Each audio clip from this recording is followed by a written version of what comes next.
Si Yoshida ay isang walang kwentang, pangit na taong grasa na binasted ng kanyang matagal ng crush at nalungkot ng labis.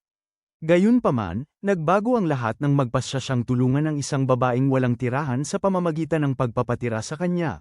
Ngunit ngayon gusto siyang bayaran nito ng gabi-gabi. Nagsimula ang lahat noong gabing napapayag ni Yoshida ang kanyang crush na makipag-dinner sa kanya.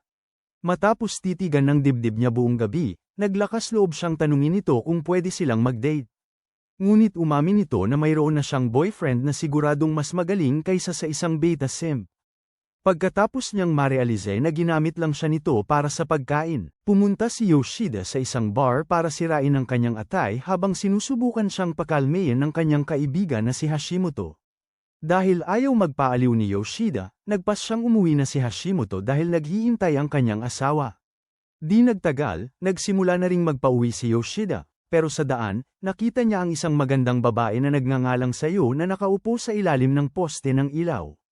Agad siyang lumapit at tinanong kung bakit gabi na ay nasa labas pa siya. Ipinaliwanag ni Sayo na sarado na ang mga istasyon ng tren para sa gabing yun.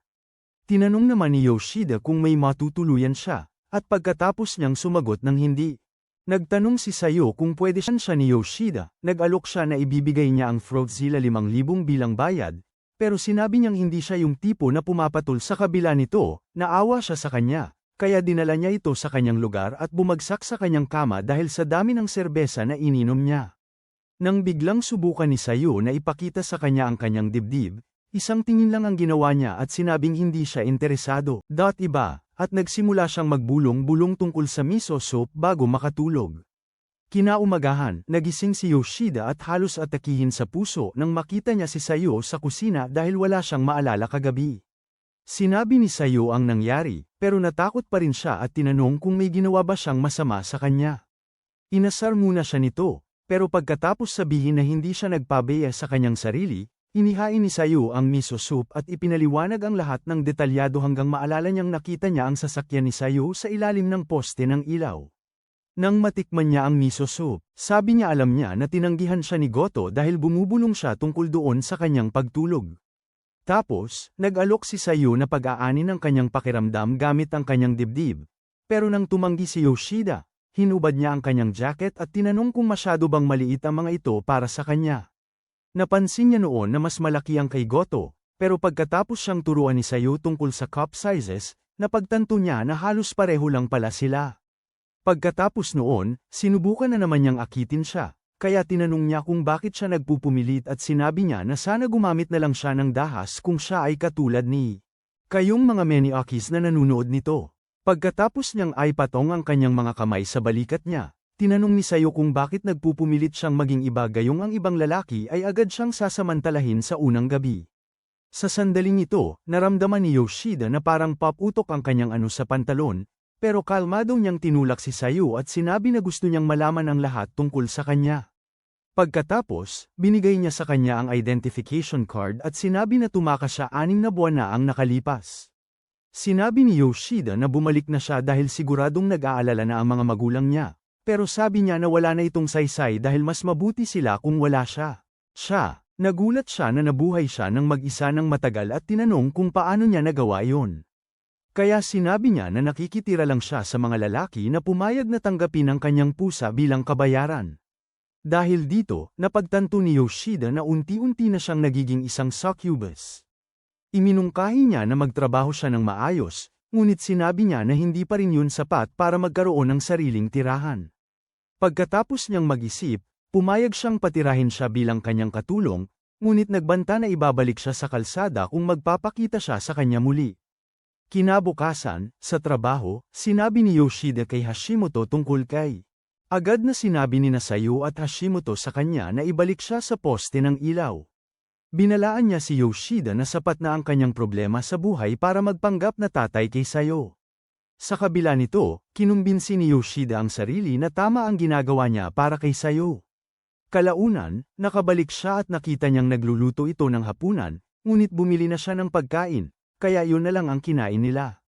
Pagkatapos, kinuha niya ang ashtray para magsigarilyo sa balkonahe, at nang mapansin ni Sayo na hindi inalala ng ibang mga lalaki ang baga niya noong tumira siya sa kanila, sinabi ni Yoshida sa kanya na, magtakda ng mas mataas na pamantayan para sa kanyang sarili. Kinabukasan, nagising siya para simulan ang mga gawaing bahay, at napansin ni Yoshida na sumasakit ang likod niya dahil sa pagtulog sa sahig, pagkatapos makita rin na halos wala siyang sapat na damit para takpan ang kanyang katawan. Dinala siya nito sa mall para kumuha ng mga damit at isang futon. Nagalit siya dahil hindi niya ito mababayaran, ngunit pinaalala nito sa kanya na ang kailangan lang niyang gawin ay maging kanyang katulong. Pagkalipas ng ilang araw, sa opisina, sinabi ni Hashimoto kay Yoshida na nagchichismisan ang mga babae tungkol sa kanya na nasa isang relasyon dahil mas mukha siyang maayos kaysa karaniwan. Pagkatapos ay nangako siyang panatilihing sekreto ni Yoshida ang lihim na sekreto dahil ipapakulong siya kung may makaalam. Kinabukasan, habang nag-aalmusal, napansin ni Sayo na hindi nag-ahit si Yoshida, at nang tanungin niya kung bakit, sinabi nitong ginagawa niya lang ito kung gusto niya. Matapos niyang sabihin na siguro kaya siya binasted ni Goto, bigla niyang kinuha ang shaver at nagdesisyong seryosohin ang pag-aalaga sa sarili. Pagkaraan ng ilang araw, nagpasya siyang bilhan din siya ng skincare package, at paglabas niya, nakakita siya ng tindahan ng telepono at tinanong kung kailangan niya ba ng isa. Matapos niyang ipaliwanag kung paano niya itinapon ang huling telepono niya para maiwasan ang pakikipag-ugnayan sa kanyang pamilya. Napagdesisyonan niyang bilhan siya ng bago, pero tumanggi siya, sinasabing sobra na siyang nagastos para sa kanya. Pagkauwi nila sa bahay, sinabi niyang pwede siyang magbasa ng manga niya kung mabagot siya, pero napansin niya ang biglaang pagbabago sa kanyang pakiramdam at tinanong kung anong nangyari. Bigla siyang ngumiti ulit at sinabing wala, pero alam niyang may tinatago ito at patuloy siyang nagtanong. Sa huli, tinanong niya kung bakit ang bait niya sa kanya at sinabing walang nagtrato sa kanya ng ganito. Pagkatapos ay umupo siya sa tabi niya at nangakong susubukan niyang maging mas bukas sa kanya. Pagkatapos niyang sabihin sa kanya na maglaan siya ng panahon, bigla niyang hinawakan ang kamay niya at nagtanong kung talagang walang ibang paraan para makabayad siya sa kabutihan nito. Agad siyang lumayo at pinagtawanan nito bago sabihin kailangan lang niyang maging katulong niya. Kinabukasan sa opisina, tinawagan ni Yoshida ang katrabaho niyang si Miss Hima para sabihin sa kanya ang mga bug na nakita niya sa code na kanyang ginagawa. Sinabihan niya itong magpaiwan pagkatapos ng oras ng trabaho para ayusin ito, at pagkatapos ng maraming oras na pagtatype, sa wakas na ayos niya ito at nagpasalamat kay Yoshida bago itanong kung bakit palagi siyang pinapansin nito. Pagkatapos ipaliwanag ni Yoshida na siya walang sapat na talino para humawak ng mga proyekto ng mag-isa. Tinatanong niya kung mayroon ba siyang nakikita dahil napansin din niyang nagsimula siyang magbigay pansin sa kanyang itsura, nang ikwento niya ang masakit na pagtanggi mula kay Goto. Nagiging sabik siya sa kung anong dahilan at niyaya siyang uminom, na masaya naman niyang tinanggap. Ilang oras ang lumipas, umuwi siya at humingi ng paumanhin kay Sayo dahil sa pagkahuli, kaya't inilagay niya ang niluto niyang hapunan sa freezer at binigyan siya ng isa pang beer. Kinabukasan, dinala ni Yoshida si Hashimoto sa tindahan ng telepono sa panahon ng kanilang break sa pananghalian para bumili ng isang bagay.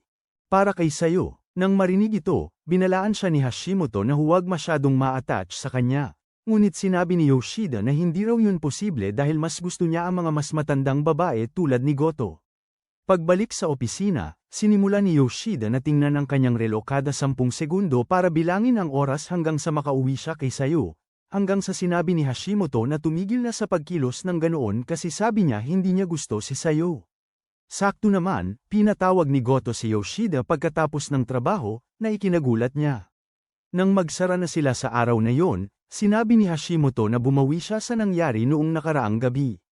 Gayunpaman, pagdating nila sa isang kainan, nakalimutan ni Yoshida kung paano magsalita dahil hindi niya inaasahan ang pangalawang pagkakataon kasama ang kanyang matagal ng crush. Habang nilalagok niya ang isang baso ng beer, tinititigan naman ni Yoshida ang malalaki niyang dibdib hanggang sa mapansin nito. Agad siyang uminom ng sarili niyang beer para hindi magmukhang bastos, pero tinanong siya nito kung nagugustuhan niya ang tanawin, kaya nabulunan siya. Sa wakas, sinabi niya na kakaiba na yayain siya nito pagkatapos siyang tanggihan noon, kaya iminungkahi nito na magtanungan sila para gamaan ang pakiramdam. Agad na tinanong ni Yoshida kung bakit siya inaya nito, pero imbes na sumagot, tinanong niya kung may nakikita ba itong iba. Sumagot ito na napaka-single pa rin niya, pero sinabi niya na huwag na siyang magsinungaling dahil napansin niya kung gaano siya kalapit kay Miss Hima at kung paano niya inaalagaan ang sarili niya kamakailan. Pagkatapos ay ipinaliwanag ni Yoshida na wala siyang nararamdaman para kay Miss Hima at inamin na siya pa rin ang gusto niya kahit na boss niya ito sa nakalipas na 5 taon. Pagkatapos ay inulit niya ang tanong niya at sinabing hindi na niya dapat alalahanin dahil tinanggihan na niya ito, kaya inamin ni Goto na ayaw lang niya ang ideya na may nakikipag-date na agad ito pagkatapos. Nagsasabing umiibig sa kanya, matapos humingi ng paumanhin dahil inakala niyang totoong date yon. Sinabi niya rito na magtanong muli at walang pag-aalinlangan nitong tinanong ang laki ng kanyang dibdib. Kalmado siyang sumagot, ngunit ang sagot ay nag-iwan sa kanya sa estado ng pagkabigla hanggang sa makauwi siya. Napansin ni Sayo ang kanyang pakiramdam at nagkunwari siyang okay. Gayunpaman, matapos niyang patuloy na tanungin ang katotohanan, nagpasya siyang sabihin sa kanya ang tungkol sa date. Inamin din niya na nagdamdam siya na hindi na niya maiuwi si Goto muli. Kaya niyakap siya ni Sayo at sinabi na naghanda na siya ng palaigo para gamaan ang pakiramdam niya. Pagkatapos, kinain niya ang sopang ginawa niya para sa hapunan bago ibigay sa kanya ang bagong telepono at pinanood siyang matuwa. Ilang araw ang lumipas, nagkaroon ng panaginip si Sayo kung saan naalala niya ang isa sa mga lalaking tinuluyan niya dati, na halos ginamit siya sa hindi magandang paraan, pagkatapos magising. Iniisip niya kung may diferensya ba si Yoshida dahil hindi pa rin siya nito sinusuyo kahit na maraming pagkakataon na. Maya-maya, sinabi ni Yoshida na ayusin niya ang buhok niya bago umalis. Para sa trabaho, pero mas lalo siyang naguguluhan dahil hindi niya alam kung inaayos ba siya nito para maging perpektong kasintahan o sinabi lang yon dahil talagang nagmamalasakit siya. Pagkalipas ng ilang oras sa opisina, tinanong ng katrabahong si Endo si Yoshida kung talagang hindi na siya tutuloy sa biyahe niya para sa trabaho, pero nagtaka si Yoshida sa tanong. Ipinaliwanag ni Endo na hindi pa niya ito tinatanggihan dati at tinanong kung dahil ba may espesyal siyang plano kasama si Goto o ibang babae. Pagkarinig nito, nagtaka rin si MS Hima at nagtanong kung sino itong misteryosong babae. Pero ipinapaliwanag ni Yoshida na may inaasahan lang siyang parating na padala sa kaparehong oras ng biyahe. Kaya nagpasya si Endo na huwag na siyang tanungin pa. Kalaunan, niyaya ni MS Hima si Yoshida na manood ng sine, at nang malapit na siyang tumanggi, bumili na ito ng mga tiket at sinabihan siyang magkita sa baba. Papunta roon, muntik na niyang makabanggaan si Goto at sa huli ay nagpadala ng text kay Sayo, sinasabi sa kanya ang tungkol sa sine, para hindi na siya maghintay katulad noong huling beses. Ilang oras ang lumipas, nagsimula ng magluto si Sayo ng hapunan. Pero hindi rin niya maalis sa isip na baka nakikipag-date si Yoshida sa ibang babae, kaya umalis siya para hanapin ito. Halos kasabay nito, lumabas sila Yoshida at MS Hima sa sinehan, at inamin ni Yoshida na gusto niya ang mga romantikong pelikula dahil itinuturo nito ang ideya ng paghahanap ng soulmate. Habang nagpapatuloy sila sa pag-uusap tungkol dito, biglang sinabi ni MS Hima na natagpuan na niya ang lalaking itinakda para sa kanya, kaya sinabi ni Yoshida sa kanya na gawin niya ang lahat para makasama ito. Bigla na lang, dumaikit si MS Hima sa kanya, sa malapit, at tumakbo si Sayo, na palihim na nagmamasid sa kanila. Iniisip niyang siya ang bago niyang kasintahan.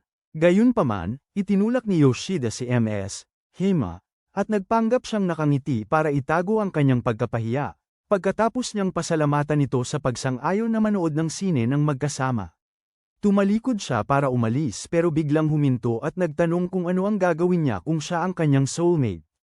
Sinabihan naman siya ni Yoshida na dahan-dahan lang sa coke sa susunod at tumalikod din para umalis. Ilang minuto ang lumipas, nakauwi si Yoshida at nakitang walang tao sa apartment, kaya tumakbo siya palabas at desperadong hinanap si Sayo. Samantala, nakahanap na siya ng lugar, umupo sa isang kalapit na parke. Matapos mabaigo na kumbinsihin ng sarili na wala siyang nararamdaman para kay Yoshida, si Sayo ay nagsimulang humagulhol. Ilang minuto ang lumipas, nakita siya ni MS Hima at nagpas siyang manatili upang tiyaking maayos siya. Matapos malaman ang tungkol sa paglayas ni Sayo mula sa bahay, inamin ni MS Hima na ginawa rin niya yun noong kabataan niya at tinanong si Sayo kung maayos ang relasyon niya sa kanyang mga magulang. Inamin naman ni Sayo na medyo okay naman ang kanyang mga magulang, ngunit tila hindi yun sapat upang pigilan siya sa pagiging isang profesional na creamer. Nang aminin din ni Sayo na baka may nararamdaman siya para sa isang tao, nagbigay ng mahabang payo si MS Hima tungkol sa pag-ibig at kinumbinsi si Sayo na umamin ng kanyang nararamdaman kahit anuman ang sabihin ng lalaki. Nagawa ng pagpapalakas ng loob na buhayin muli ang sigla ni Sayo, pero pagtayo niya para umalis, nakita sila ni Yoshida. Agad na hinayla ni Yoshida si Sayo sa tabi para magtanong, pero habang sinusubukan niyang sabihin ang nangyari, tinanong ni MS, Hima si Yoshida kung tatay siya ni Sayo, pagkatapos niyang sumagot ng hindi. Napansin niya ang kakaibang tensyon sa pagitan nila at nahuhulaan na may kinalaman ito sa sinabi ni Sayo sa kanya, kaya't binabati niya sila ng swerte at umaalis. Kalaunan, nakabalik silang dalawa sa bahay ni Yoshida, pero habang sinusubukan niyang isabit ang kanyang mga damit, sinusubukan siyang kausapin ni Sayo na tila walang pakialam sa maaaring mangyari. Agad siyang sinabihan ni Yoshida na magbihis ng maayos, ngunit tumanggi siya at sinabing kailangan muna siyang pakinggan. Nang bigla siyang hawakan at tanungin kung talagang ayaw niya, pinaalalahanan siya ni Yoshida tungkol sa ang banta niya na itapon siya pabalik sa kalye. Sa kabila nito, mas lumalapit pa siya at kinakarga si maliit na Johnny bago ulitin ang kanyang tanong. Matapos aminin na pareho siya ng reaksyon ng ibang lalaki kapag nakatikim ng libreng kuting, itinulak niya ito palayo. Sinabi ni Sayo na sinubukan niya talagang magtrabaho para sa lahat ng ibang lalaki na tinuluyan niya. Gayunpaman, dahil malaki ang panganib sa pagtatago ng takas na tulad niya, napilitan siyang magbayad para manatili at hindi siya paalisin. Kaya hindi niya maintindihan kung bakit basta-basta niyang tinatanggap lahat ng panganib at pati paggasto sa kanya nang hindi man lang humihingi ng kahit anong. The original request would be very explicit here, so this is omitted for sensitivity. Bigla siyang lumapit ulit at nagmamakaawa na gamitin siya dahil, kahit man lang doon, hindi niya mararamdaman na siya'y isang pabigat. Pero niyakap siya ni Yoshida. Inamin niya na maganda siyang babae, pero sinabi niya na iniingatan niya ang sarili niya para sa taong talagang mahal niya. Pagkalipas ng ilang minuto, pumayag din siya na magbihis. Kaya ipinaliwanag pa ni Yoshida na hindi lang siya nakikita bilang isang taong nakikinabang. Inamin niya na mas naging masaya ang buhay niya simula nang tumira siya sa kanya. At natuto rin siyang mag-alaga sa kanyang sarili, lahat dahil sa kanyang presensya. Pagkatapos noon, biglang umiyak ng husto si Sayo. Kaya binigyan siya ni Yoshida ng ilang sandali para ilabas ang lahat bago sabihin na gusto lamang niya na patuloy siyang tulungan na maging masaya sa kanyang sarili. Pumayag naman si Sayo at niyakap siya. Ilang gabi pagkatapos, tinanong ni Sayo si Yoshida kung pwede siyang magtrabaho, at nang sumagot siya agad ng oo, nagulat siya. Ipinaliwanag niya na makakabuti para sa kanya na magkaroon na rin ng aktibong buhay bukod sa pagiging tagahugas ng pinggan niya. Kinabukasan, nagsimula siyang magtrabaho sa isang tindahan, at may babaeng nagngangalang Asami na akala mo kung sinong matapang dahil nag-drop out siya sa eskwela para magtrabaho ng minimum wage. Pagkatapos ng trabaho, nalaman ni Asami na malapit lang pala ang bahay nila sa isa't isa at tinanong si Sayo kung pwede siyang pumunta sa bahay nila. Pero hindi sigurado si Sayo kung papayag si Yoshida. Dahil sa kuryosidad, tinanong ni Asami kung boyfriend niya si Yoshida, pero ipinaliwanag ni Sayo na parang kapatid lang niya ito. Sa kabila nito, nagpumilit si Asami na magpalipas ng gabi at makilala ito. Kaya mga ilang minuto pagkatapos, nagpadala ng text si Sayo kay Yoshida na sinasabing naroon na si Asami sa apartment kasama niya. Sinubukan ni Yoshida na sumagot, tinangka namang sumilip ni Miss Hima at nagtanong tungkol kay Sayo. Nagtanong naman si Hashimoto kung bakit niya sinabi kay Miss Hima. Pero dahil dito napagtanto ni Miss Hima na alam na ni Hashimoto ang tungkol kay Sayo bago pa sa kanya, kaya nagalit siya kay Yoshida dahil walang sinasabi. Samantala, pinapanood ni Goto ang lahat mula sa kanyang mesa at na-curious. Kalaunan, nakabalik din si Yoshida, bahay at nakilala si Asami, na agad siyang inasar dahil hindi niya kayang bumili ng matapos magpakilala, nag-imbento ng kasinungalingan sina Yoshida at Sayo na magkaibigan na sila simula pa noong bata. Pagkatapos, pumunta si Sayo sa kusina para magluto ng hapunan, habang patuloy na nagkukwento si Yoshida kay Asami ng mga gawa-gawang kwento tungkol sa kanilang paglaki. Ilang minuto ang lumipas, inihain ni Sayo ang dapat sana ay hapunan para sa kanila ni Yoshida, at nilamon ni Asami ang buong pagkain na parang walang hiya bago purihin si Sayo sa kanyang galing magluto. Maya-maya pa, napagod na si Yoshida sa nakakainis na masamang nagbibigay ng kutob at sinabihan si Asami na umuwi na. Ngunit hiniling niya na samahan siya sa labas dahil hindi dapat naglalakad ng mag-isa sa gabi ang isang maganda. Sinubukan sumama ni Sayo, ngunit pinigilan siya ni Asami at sinabing trabaho ito ng lalaki bago lumabas kasama si Yoshida at sinabing itigil na ang mga kasinungalingan dahil imposibleng magkaibigan lang sila ni Sayo. Matapos pag-isipan sandali ang susunod niyang gagawin, inamin ni Yoshida na pareho silang estranghero na nagdesisyong magsama sa iisang bahay.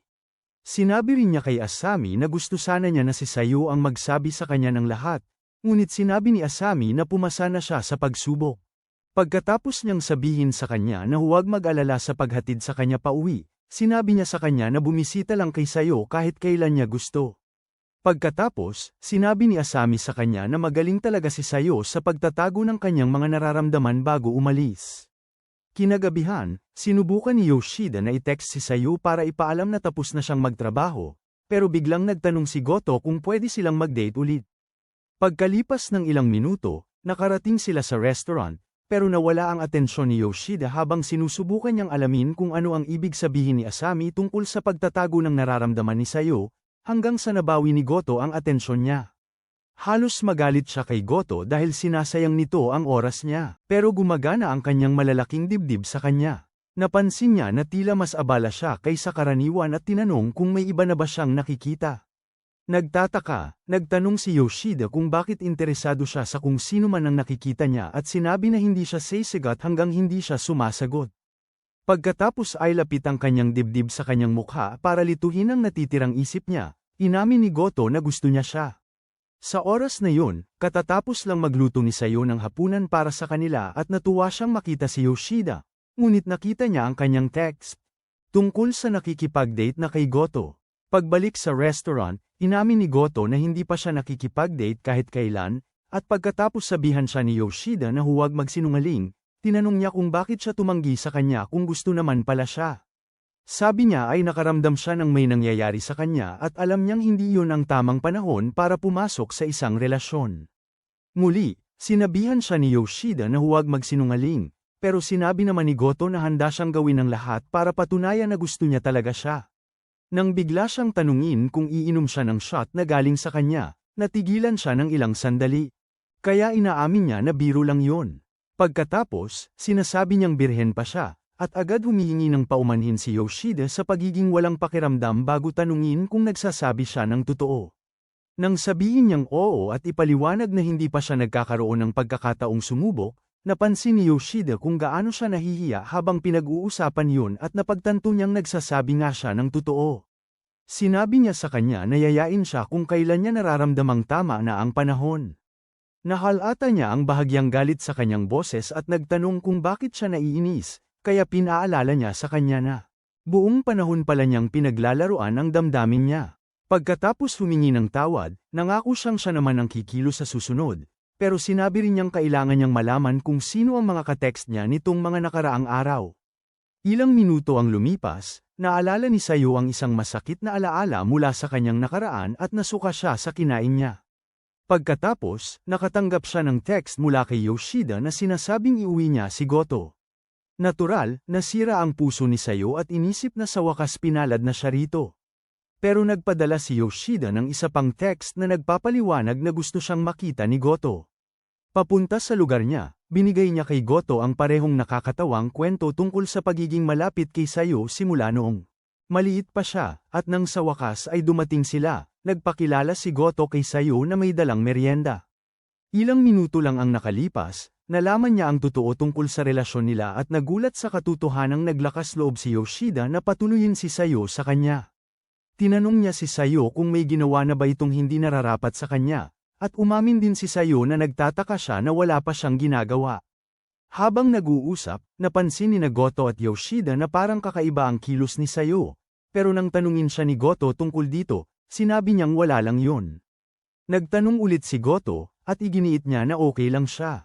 Ngunit ramdam ni Yoshida ang tila hindi komportableng tensyon sa silid, kaya nagtungo siya sa banyo upang bigyan sila ng espasyo.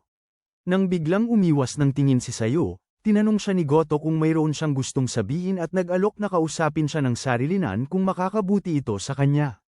Sa sandaling yun, lumabas si Yoshida, kaya inutusan siya ni Sayo na bumili ng mga grocery, at agad niyang naintindihan na kailangan nila ng oras na silang dalawa lang. Gayunpaman, bago umalis, tinanong niya kung magiging okay lang siyang maiwan mag-isa kasama si Goto, at matapos niyang sabihing walang magiging problema, umalis na siya. Pagkatapos, tinanong ni Goto si Sayu tungkol sa lahat ng humantong sa pananatili niya kay Yoshida ngayon, at pagkatapos niyang ipaliwanag ang lahat, tinanong ni Goto kung bakit siya umalis ng bahay noong una. Ayaw sagutin ni Sayu ito, kaya tinanong ni Goto kung kailan niya balak umalis sa tinitirhan ni Yoshida. Samantala, si Yoshida, na papunta pa rin sa tindahan, ay nakasalubong si Miss Hima, na nagsasabing nanood siya ng sine. Nang sabihin ni Yoshida na malayo ang sinehan mula sa kinatatayuan niya, sinabi ni Miss Hima na gusto lang niyang maglakad papunta sa lugar niya, dahil wala siyang magawa. Tinanong niya pagkatapos tungkol kay Sayo, at pagkatapos niyang ipaliwanag na inutusan siya nito, nag-alok si Miss Hima na samahan siya sa tindahan. Pagbalik sa apartment, muli na namang tumangging sumagot si Sayo, kaya ipinaliwanag ni Goto na hindi niya pwedeng takasan ang katotohanan. Sinabi rin niya kay Sayo na ang paglaya sa bahay at pagbenta kay Kitty ay hindi nagpapabago sa katotohanang napakabata pa niya at kailangan niyang harapin kung anuman ang tinatakasan niya para talaga siyang lumaki. Sa sandaling yun, nag-alinlangan siya, iniisip na baka samobra siya, pero nagpasalamat pa si Sayo sa kanya sa pagiging totoo. Nagpasya si Sayo na magtapat tungkol sa lahat sa ibang lalaki na nakasama niya, at pagkatapos niyang aminin na nagustuhan niya noong tinanggap nila ang mga cake niya bilang bayad, napansin niya na si Yoshida lang ang naging iba. Biglang tumawa si Goto at sinabi niyang inaasahan na niya na magiging mabait na tao si Yoshida bago ipahayag kung gaano siya kasaya na nagkatagpo sila. Gayunpaman, pagkatapos sabihan din si Sayo na walang masama sa pagtanggap ng kabaitan niya, binalaan siya ni Goto na mag-ingat dahil maaari pa ring mapahamak si Yoshida dahil pinatira siya nito. Nangako naman si Sayo na aalis din siya at babalik para harapin ang dapat niyang tumatakbo palayo, dahil alam din niya na isinasapanganib ni Yoshida ang kanyang sarili sa pagpapabeya sa kanya na manatili. Nang marinig ito, niyakap ni Goto si Sayo at sinabi sa kanya na magtagal siya hanggat kailangan niya, at agad na napahagulgol si Sayo. Samantala, katatapos lang ni Yoshida na mamili ng grocery kasama si Miss Hima, ngunit habang naghahanda siyang umalis, bigla siyang nagtanong kung pwede ba siyang magpalipas ng gabi sa kanyang bahay. Nang sabihin ni Yoshida na ang kanyang kasintahan lang ang pinapayagan niyang magpalipas ng gabi, pinaalalahanan siya ni Miss Hima tungkol kay Sayo, ngunit sinabi niya na tinutulungan niya lang ito. Pagkatapos ay binanggit ni Miss Hima si Goto, at nang tangkang iwasan ni Yoshida. Nang pag-usapan nila siya, sinabi ni Miss Hima sa kanya na itigil na niya ang pagpapanggap dahil alam na niya na nasa lugar niya si Goto. Agad niyang tinanong kung paano niya nalaman, kaya umamin si Miss Hima na sinimulan niya silang sundan pagkatapos nilang umalis sa restoran, pagkatapos humingi ng paumanhin. Sabi niya hindi raw makatarungan na lagi niyang itinatago ang mga bagay tungkol kay Goto sa kanya, at natigilan si Yoshida, hindi sigurado kung paano sasagutin ang kanyang pagbubukas ng damdamin. Noon din, tumigil na sa wakas si Sayo sa pag-iyak, kaya tinanong ni Goto kung mayroon ba siyang mga tanong, at agad na nagtanong si Sayo kung mahal niya si Yoshida. Nag-alangan si Goto sa isang sandali, pero pagkatapos sabihin ni Sayo na obsesyon si Yoshida sa kanya, inaamin din niyang may nararamdaman siya para kay Yoshida, at sinasabing nahulog ang loob niya rito noong unang dumating ito sa opisina. Nang marinig ito, nagpasyang tulungan siya ni Sayo na mapaigting ang relasyon nila ni Yoshida. Samantala, biglang sinabi ni Miss Hima na nagtatanong lamang siya dahil akala niya ay itinakwil ni Yoshida si Sayo para magpakasaya kasama si Sayo, matapos niyang sabihin na hindi niya gagawin ang ganoong bagay. Tinanong ni Miss Hima kung mahal ba talaga niya si Goto, at inamin niya ito agad-agad. Tapos tinanong ni Miss Hima kung bakit niya hinahayaan ang pagnanais niyang tulungan si Sayo na humadlang sa nararamdaman niya para kay Goto. Nagulat si Yoshida sa tanong na ito at tinanong kung gusto niyang palayasin si Sayo, pero sinabi ni Miss Hima na gusto lang niyang malaman kung ano ang mga prioridad niya. Pagkatapos pigilan ng sarili na sumabog, inakusahan niya itong hindi talaga mahal si Goto, dahil kung mahal niya ito, hindi siya mahihirapang pumili sa pagitan nito at ni Sayo. Sa sumunod na sandali, tinanong niya kung may nararamdaman siya para kay Sayo, at pagkatapos niyang sumagot ng hindi, lumapit ito sa kanya para sabihin na sobra siyang bait para sa sarili niyang kapakanan. Pagkatapos, humakbang ito paatras at humihingi ng paumanhin sa sobrang paggawa bago umalis. Ilang minuto ang lumipas, umuwi si Yoshida at nakita si Goto na naglalagay ng kaunting makeup kay Sayo. Nang tanungin siya tungkol sa kanyang opinyon, tila nag-reset ang utak niya, kaya sinabihan nila siyang kumuha ng kurso tungkol sa pagbibigay ng papuri. Pagkatapos, inihatid niya si Goto, at habang naglalakad, nangako siyang tatawag sa pulis kung susubukan niyang ibigay kay Sayo ang hinihiling nito, dahil napansin daw niya na may pagtingin si Sayo kay Yoshida kanina. Nag-alala si Yoshida tungkol sa susunod niyang gagawin, pero sinabi ni Goto na magpaka-relax lang dahil siya ay lubos na nagtitiwala sa kanya. Pagkalipas ng ilang araw, habang nagtatrabaho, napansin ni Sayo ang isang pamilyar na pangalan sa listahan at nagtataka kung saan niya kilala ang taong yun. Gayunpaman, nang pumasok si Yaguchi, nakilala niya ito bilang isa sa mga lalaking halos bumali sa kanya noong nasa lansangan pa siya.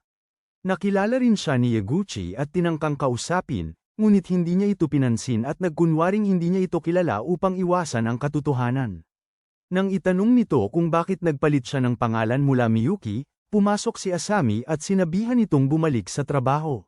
Sinubukan niya sanang sabihin kay Asami kung sino talaga si Sayo, pero nang pigilan siya ni Sayo, napansin ni Asami na may nangyaring masama sa pagitan nila, kaya isinara niya ang pinto kasama si Sayo. Matapos sabihin kay Sayo na hindi niya kailangang magsalita tungkol sa anumang bagay na ayaw niya, nangako si Asami na tutulong kung may kailangan siya. Pagkalipas ng ilang oras, lumabas si Sayo at nakita si Yaguchi, na tila naghihintay sa kanya. Sinubukan niya ulit itong hindi pansinin, pero nagsimula siyang purihin ni Yaguchi dahil sa pagiging mapagmataas daw nito dahil siya ay halatang sama-sama sa ibang lalaki at ibinibigay sa kanya ang lahat gabi-gabi. Nang bigla siyang tanungin kung pwede niyang makita ang bago niyang tinitirhan, tumanggi si Sayo at sinabing hindi papayag si Yoshida.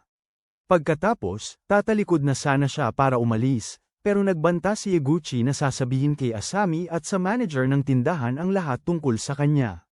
Natakot, nagtanong siya kung gusto lang ba nitong makita ang lugar, at matapos mangako si Yaguchi na hindi siya gagalawin, nag-text si Sayo kay Yoshida para ipaalam sa kanya. Pagkaraan ng ilang minuto, nakarating sila sa apartment, at pagkatapos tumingin sa paligid, tinanong ni Yaguchi si Sayo kung pumapalakpak na ba siya para kay Yoshida. Ipinapaliwanag niya ang kasunduan na ginawa ni Yoshida sa kanya, pero ayaw maniwala ni Yaguchi na may magsasayang ng pagkakataon para makipaglapit ng walang kapalit. Nang bigla siyang lumapit at tinangkang balikan ng dating gawi, lumaban si Sayo, pero nagpumilit pa rin siya, kaya sinampal niya ito sa mukha. Nagalit si Yaguchi dahil dito, kaya nagpasya siyang pilitin si Sayo. Umiyak agad si Sayo at naisip niyang ito na ang pinakamagandang gawin dahil baka mapahamak si Yoshida. Kung ilalantad ni Yaguchi kung sino talaga siya. Pagkatapos, nagpasya siyang hayaan si Yaguchi sa gusto niya, pero sinabi niyang bilasan niya. Sa buti na lang, dumating si Yoshida sa sandaling yun at pinigilan sila bago alamin kung okay lang si Sayo. Pagkatapos, pinalayas niya si Yaguchi at tinanong kung ano ang binabalak niyang gawin. Buong yabang na sinabi ni Yaguchi na gagawin niya ang gusto niya kay Sayo bago tanungin si Yoshida kung bakit niya sinusubukang iligtas ang isang taong ayaw magpaligtas. Muntik nang mawala sa sarili si Yoshida, pero pagkatapos niyang makontrol ang sarili, tinanong ni Yaguchi kung plano ba talaga niyang hayaan na lang itong tumira sa kanya ng libre. Sumagot si Yoshida na si Sayo, maaari siyang manatili hanggat gusto niya. At tinatawag ni Yaguchi na hanggal si Yoshida dahil tiyak na mababaon siya sa utang o mapupunta sa kulungan sa pagtatangkang magpanggap na ama. Sinabi naman ni Yoshida na sinusubukan lang niyang maging responsableng adulto sa pamamagitan ng pagkontrol sa kanyang sarili. Nagsawa na si Yaguchi sa sermon at nagpas siyang umalis, ngunit binabalaan siya ni Yoshida na lumayo kay Sayo. Pagkatapos sabihin yon, nakakainis na ang pagpapanggap ni Yoshida na pari, at pumayag si Yaguchi na lumayo at umalis. Pagkatapos ay inisip ni Yoshida ang lahat ng pinagdaanan ni Sayo at nagsimulang umiyak ng malakas. Ilang sandali pa, nagtungo siya, bumalik sa loob para tingnan siya ulit, at ipinaliwanag niya kung gaano siya natakot noong mga sandaling yon, kahit na alam niyang ginawa na ni Yaguchi iyon ng maraming beses dati. Pagkatapos siyang yakapin, sinabi ni Yoshida na walang masama sa makaramdam ng kaunting takot, ngunit iginiit na kailangan ng simulang tratuhin ni Sayo ang sarili niya ng mas mabuti para hindi makalapit ang mga lalaking katulad ni Yaguchi. Ipinangako rin niya na palagi niya itong poprotektahan, kahit na ang buong mundo ay kalaban niya. Kinabukasan sa tindahan, napansin ni Asami na wala sa sarili si Sayu habang nag-aayos ng mga paninda, kaya tinanong niya kung may nangyari kay Yaguchi. Sinabi ni Sayu sa kanya na, hindi mag-alala tungkol doon at nagkunwaring ngumiti, pero nagalit si Asami at sinabihan si Sayu na huwag itago ang tunay niyang nararamdaman. Pagkatapos ay lumapit siya kay Yaguchi at tinanong kung ano ang ginawa niya kay Sayu. Agad inamin ni Yaguchi na gusto niya sanang saktan si Sayu, pero tumanggi ito. Gayunpaman, alam ni Asami na mayroon pang ibang nangyari, kaya nagtanong siya ng detalye. Inamin ni Yaguchi na sinubukan niya itong pilitin, at sinagot ito ni Asami ng isang sampal na ikinagulat nito. Sinabi niya na kailangan niyang humingi ng tawad kay Sayu, pero may dumating na customer, kaya nagpaiwan si Asami para magtrabaho sa cashier. Yaguchi, at saka ginamit ang pagkakataon para humingi ng tawad kay Sayu at inamin na nagsisisi talaga siya sa ginawa niya. Nang tanungin siya nito kung bakit hindi pa niya sinasabi kay Asami ang buong katotohanan tungkol sa nakaraan nito, pinaalala niya na nangako siyang tatahimik tungkol dito kung ipapakita niya sa kanya ang lugar ni Yoshida. Nagulat siya na ang isang karaniwang walang hiyang Maniakis na tulad niya ay may kakaibang pakiramdam ng dangal. Pagkatapos sabihin na hindi siya galit sa nangyari, binalaan niya itong itago ang baby shrimp niya sa sarili niya dahil hindi na siya magiging mahina sa susunod na subukan niyang sumwertihain. Nang biglang sabihin ni Yaguchi na bobo si Yoshida dahil sa tinuturuan siyang magkaroon ng paggalang sa sarili nang hindi man lang sinusubukang manligaw, sumasaya si Sayu. Alam niyang sa wakas ay nakakita na siya ng mabuting lalaki. Pagkalipas ng ilang oras, nagsimula na siyang umuwi kasama si Asami at nakatanggap ng text mula kay Yoshida na nagpapaliwanag na magpapalipas siya ng gabi sa opisina para tapusin ang ilang trabaho. Nakita ni Asami ang text at sumagot na magpapalipas siya ng gabi sa bahay niya para bantayan si Sayu. Pagkatapos magpasalamat ni Yoshida sa kanya, sinabi niya kay Sayu na walang magiging problema dahil wala ang mga magulang niya sa bahay. Gayunpaman, kailangan nilang dumaan sa bahay nila para makakuha siya ng ilang gamit. Ilang maya-maya, natigilan si Sayu sa pagkabigla habang hirap siyang paniwalaan na nakatira si Asami sa isang napakalaking mansyon. Pagkatapos na makapagpahayag si Asami, ipinaliwanag niya kung paanong halos wala ng oras para sa kanya ang kanyang napakayamang mga magulang, kaya naman nagtrabaho siya sa tindahan para maging abala. Kalaunan, nagpasya si Sayu na magtapat tungkol sa kanyang buhay at lahat ng umantong sa kanya sa puntong ito, at sa kabutihang palad, nagpasya pa rin si Asami na manatili sa kanya, kaya ginugol nila ang gabi sa pag-uusap tungkol sa kanilang buhay. Sa isang punto, sinabi ni Asami kay Sayu na muntik na siyang palayasin sa bahay dahil sa pagtatangkang maging isang manunulat. Pagkatapos din niyang magkwento tungkol sa isang istoryang narinig niya mula sa kanyang tatay, hinawakan niya ang kamay ni Sayu at sinabi sa kanya na tigilan na ang pagtakbo mula sa kanyang mga pagkakamali dahil ginawa siya nitong tao na siya ngayon. Nang marinig ito, humagulgol si Sayu, kaya pinigilan ni Asami ang kanyang mga luha upang ipaalala kay Sayu na lagi siyang nandito upang suportahan siya. Kinabukasan, bumalik si Yoshida at sinabi niyang mas maaga siyang nag-clock out dahil ginugol niya ang halos buong gabi sa pagtatrabaho. Matapos sabihan si Sayu na huwag mag-alala tungkol sa hapunan, humingi siya ng paumanhin sa pagiging absent pagkatapos ng lahat ng nangyari kay Yaguchi, pero sinabi ni Sayu sa kanya, huwag kang mag-alala. Pagkatapos, nagpasalamat siya sa kanya dahil tinulungan siya nitong matutunan ang paggalang sa sarili at sinabi niyang nagsisimula na siyang mag-isip tungkol sa kanyang kinabukasan muli. Narinig ito ni Yoshida at natuwa ang kanyang puso, kaya tinapak niya ang ulo niya at nangakong tutulong siya sa anumang kailangan niya. Maya-maya sa tindahan, sinabi ni Asami kay Sayu na tanungin kung okay lang kay Yoshida na pumunta siya ulit, at pagkatapos sabihin ni Sayu na okay lang daw, nagpasya siyang magtrabaho sa mga istante. Sa sumunod na sandali, nakita ni Asami ang isang kotseng huminto at sinabi kay Sayu na ang parehong kotse ay nagpapakita kamakailan, ngunit walang lumalabas para bumili. Pagkalipas ng ilang oras, nakabalik sila sa bahay, pero agad na nainis si Asami sa isang problemang sinusubukan niyang lutesin. Kaya tiningnan ni Sayu at sinabing madali lang pala ito. Napahiya, gumawa si Asami ng maraming dahilan para pagtakpan ang katotohanang medyo mabagal lang siya. Sinubukan ni Sayu na ipaintindi sa kanya, pero agad na napagod si Asami at nagpas siyang magpahinga. Nang sabihin niyang sobrang importante ang kurso para sa pangarap niyang maging isang manunulat, Naalala ni Sayo ang pangako niya na magsimulang mag-isip tungkol sa kanyang kinabukasan at napaisip siya ng malalim. Napansin ni Asami at tinanong kung okay lang siya, pero sinabi niyang iniisip lang niya kung ano ang lulutuin para sa hapunan, kaya nag-alok si Asami na tulungan siyang mag-isip. Samantala, Kate tanggap lang ni Yoshida ng text habang nagtatrabaho sa opisina, kaya binasa niya ito habang pinapanood siya ni MS Hima at nagsimula siyang magselos.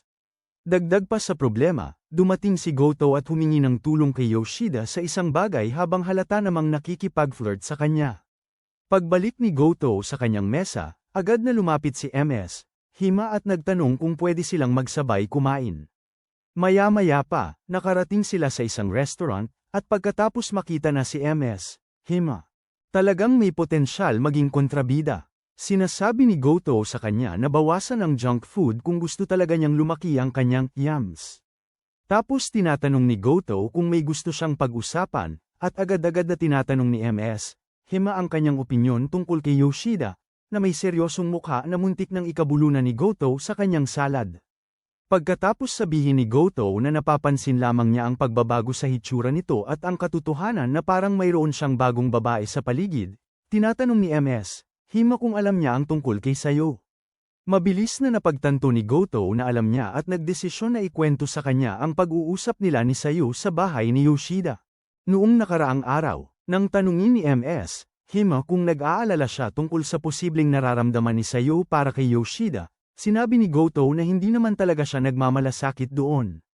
Nagulat si MS Hima at sinabing mas mabuting ipaglaban niya ang gusto niya, na sa kasong ito ay si Yoshida.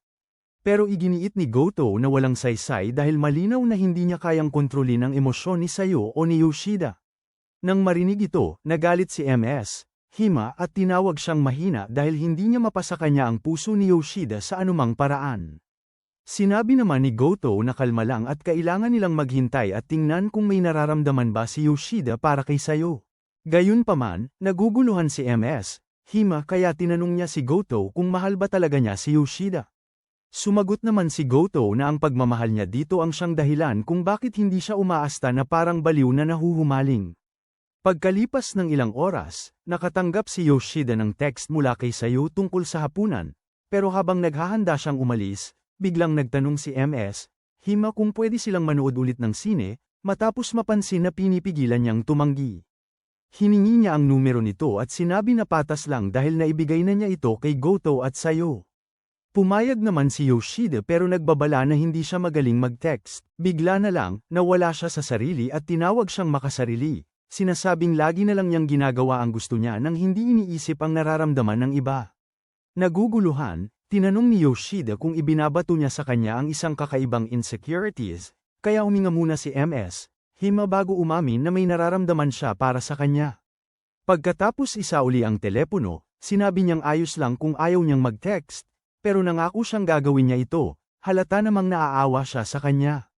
Pagkatapos ay tinanong niya kung pwede pa rin silang manood ng sine mamaya, at pagkatapos niyang sumagot ng oo, inamin niya na masaya siya tuwing ginagawa nito ang gusto niya.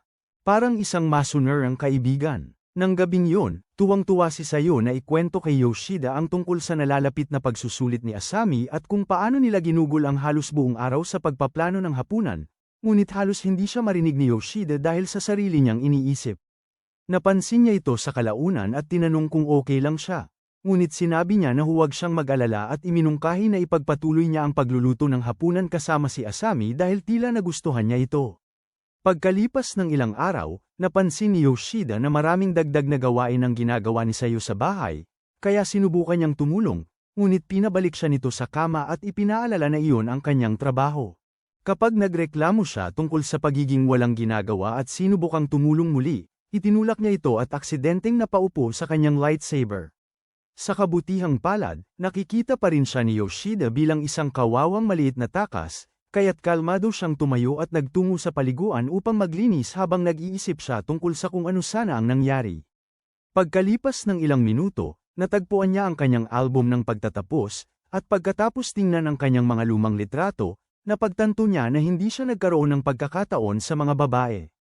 Nang matapos na siya sa paliguan at nakita siyang tinitingnan ng isang partikular na litrato, ipinaliwanag niya na ang babae ay ang kanyang unang kasintahan, na nakipaghiwalay sa kanya dahil hindi niya alam kung paano makitungo sa pakikipag-date sa mga mas nakatatandang babae noon.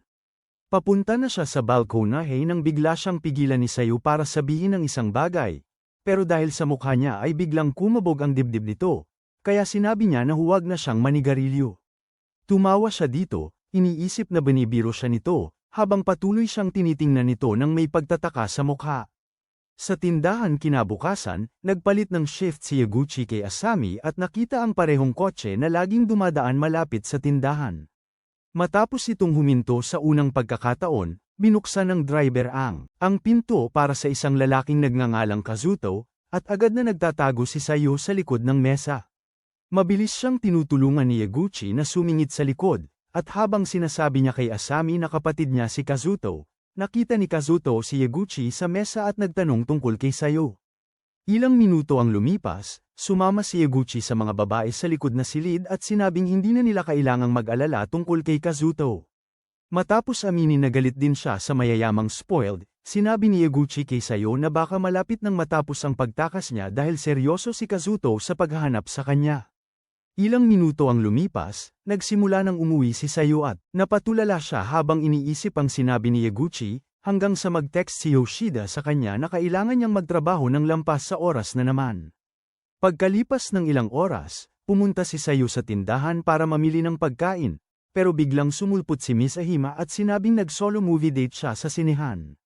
Bigla na lang, nagtago si Sayu sa likod niya at nagmamakaawang tulungan siya, dahil nasa labas pa rin si Kazuto at hinahanap siya.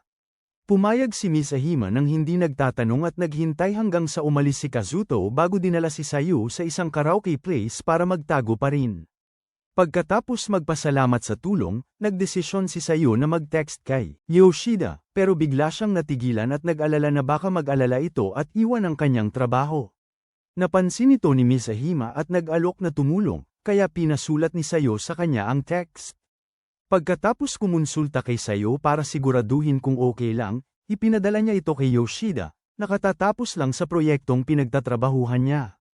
Pagkatapos nito, nagpa siya si Miss Ahima na magpahinga muna sa pagbibiro kay Sayu tungkol sa kanyang boses.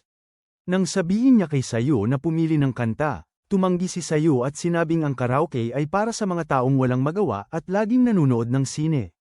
Napansin ni Miss Ahima ang pag-aalala, tumingin sa mata ni Sayu, kaya umupo siya sa tabi niya at tinanong kung okay lang ba siya, matapos ding tiyakin na walang nagawang malaking kasalanan si Sayu sa kanila. Tinanong ni Miss Ahima kung naisip na niyang bumalik sa kanila. Sabi ni Sayu, oo, at nang tanungin ni Miss Ahima kung bakit bumibili pa rin siya ng grocery para kay Yoshida, ipinaliwanag ni Sayu na balak niyang gawin ang kanyang parte para sa kanya hanggang sa magdesisyon siyang umuwi. Sinabi naman ni Miss Ahima na hindi magagalit si Yoshida kung magpapahinga siya ng isang araw, bago rin nagbabala na ang kanyang. Ang mga susunod na hakbang ay makakaapekto rin sa kanya dahil napalapit na sila sa isa't isa. Habang pinapaalala ni Miss Ahima kay Sayu na wala na siyang gaanong oras, dumating si Yoshida at tinanong kung bakit sa pinakadulong booth pa sila pumili, matapos sabihin ni Miss Ahima na gusto nila ang booth na yon. Tinulungan ni Yoshida si Sayu sa mga bag para makauwi na sila. Habang tinatanong niya ito kung ano ang kanilang hapunan, pinagmamasdan ni Miss Ahima at hiniling na sana siya si Sayu, ngunit tinanong siya ni Yoshida kung gusto niyang sumabay sa kanila pauwi para maghapunan. Tumanggi siya, kahit gusto niya talaga, kaya nagpasalamat si Yoshida sa kanya sa pagtulong kay Sayu at sinusubukang bayaran ang bill. Maya-maya, pinipigilan siya ni Sayu at sinasabing ginagawa niya ang bagay na palaging ikinaiinis niya. Pagkatapos, inalok ni Yoshida na manood ng sine kasama siya kapag nagkaroon siya ng pagkakataon. Pagkatapos sabihin ni Miss Ahima na mag-ingat sila pauwi, umalis sila, ngunit bigla siyang napaupo sa lupa at umiyak dahil hindi kailanman ibinigay ni Yoshida sa kanya ang parehong atensyon na ibinibigay niya kay Sayu. Samantala, tinanong lang ni Sayu si Yoshida kung gusto niyang gumugol ng kaunting oras sa paggawa ng isang bagay para sa kanya. Maya-maya, nakita niya ang isang poster para sa isang festival at nag-alok na sumama sa kanya. Kinagabihan, gulat si Yoshida kung gaano kaganda si Sayu sa yukata, kaya iniwas niya ang tingin para mapigilan ang sarili. Nang makarating sila sa lugar ng pista, napansin ni Sayu na halos hindi siya tiningnan, kaya tinanong niya kung ano ang opinyon niya sa kanyang kasuotan. Walang kawala, napatingin siyang mabuti at inamin na kamangha-mangha ang kanyang hitsura. Sa sumunod na sandali, bahagya niyang tinanong kung mas maganda ba siya kaysa kay Goto, ngunit halos hindi narinig ni Yoshida ang tanong at hiniling na ulitin ito. Gayunpaman, sinabi ni Sayo na huwag na siyang mag-alala dahil alam na niya na masakit sa puso niya ang kanyang sagot. Matapos makita ang ilan sa mga tag-aron na may cotton candy, sinabi niya kay Yoshida na hindi pa talaga siya nakakatikim nito, kaya nagpa siya itong bilhan siya ng una niyang cotton candy. Ilang sandali lang, kumagat siya at nagpas siyang subuan siya, pero medyo naasiwa si Yoshida dito. Gayunpaman, kinain niya ito mula sa kanyang kamay at nanalangin na sana hindi na niya ulitin pa yun, habang iniisip ni Sayo na may pag-asa talaga siya sa kanya.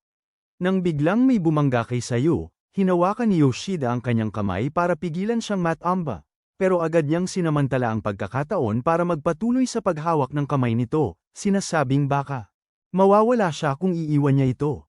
Ilang sandali pa, magkasama silang nanood ng mga paputok, at habang nakatuon si Sayo sa magagandang pagsabog, napaisip si Yoshida kung ano kaya ang buhay niya kung hindi niya ito nakilala noong gabing iyon.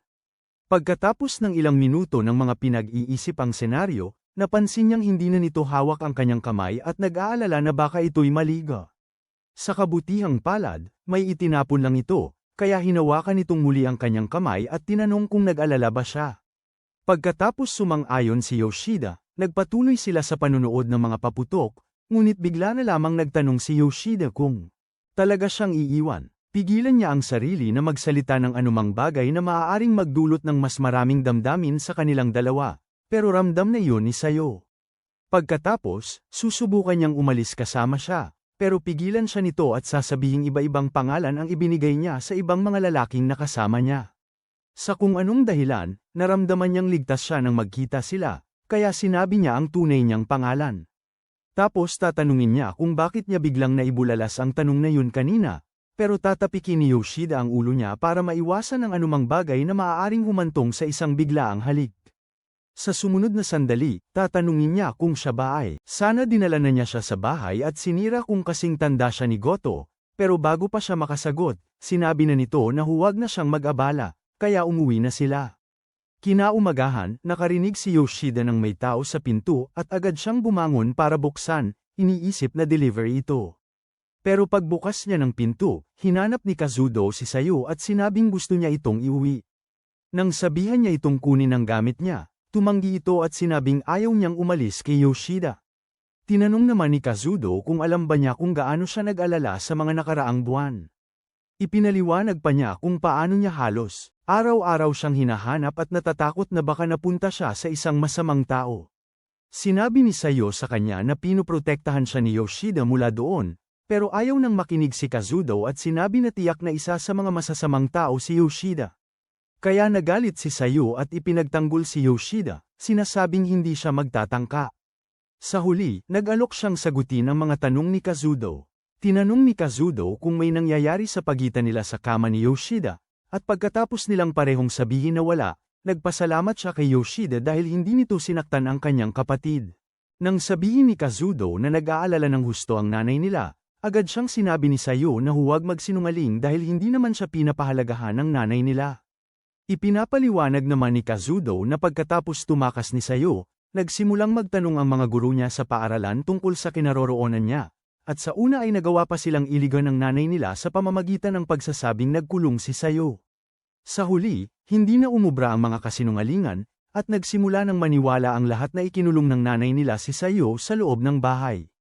Pagkatapos pakinggan ang lahat ng ito, tinanong ni Yoshida si Kazudo kung yun lang ba ang dahilan kung bakit siya pumunta kay Sayo.